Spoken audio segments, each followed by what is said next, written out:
Polite Interruptions. Mastering, I'm sorry to interrupt, in English. Hello, everyone. Welcome to our English language learning video. Today, we're going to focus on an important aspect of conversational English: how to apologize for interruptions. It's quite common to have situations where we need to interrupt others while they're speaking. The key is to do it politely. One of the common phrases for apologizing for interruptions is, "I'm sorry to interrupt." Let's dive deeper and learn how to use this phrase effectively.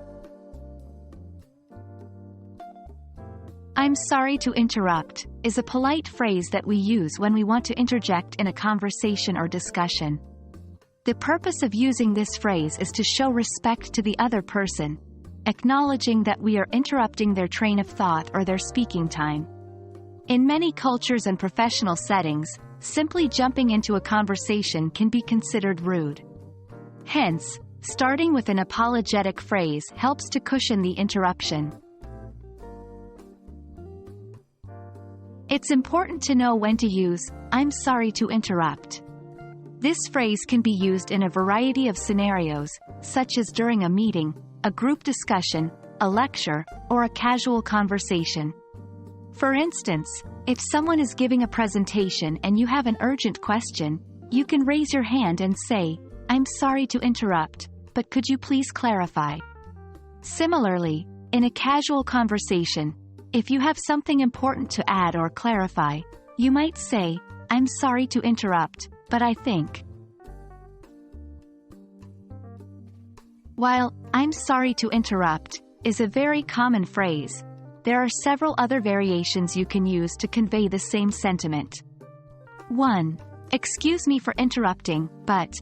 2. Pardon my interruption, but. 3. I hate to interrupt, but. 4. I don't mean to interrupt, but. These phrases work in the same way as "I'm sorry to interrupt," and you can use them interchangeably based on what feels most natural to you. When someone apologizes for interrupting, it's usually best to respond politely as well. Common responses include 1. No problem at all. 2. That's okay. 3. Don't worry about it. 4. Go ahead. These phrases assure the interrupter that you're not upset or annoyed by their interruption and that they have your attention. And that's it, folks. Now you know how to use "I'm sorry to interrupt" and its variations correctly, and you can interrupt conversations or discussions in English in a polite way. Remember, it's always crucial to be respectful and considerate in our communications. We hope you found this video helpful, and we look forward to helping you navigate more English language learning topics. Until next time, keep practicing.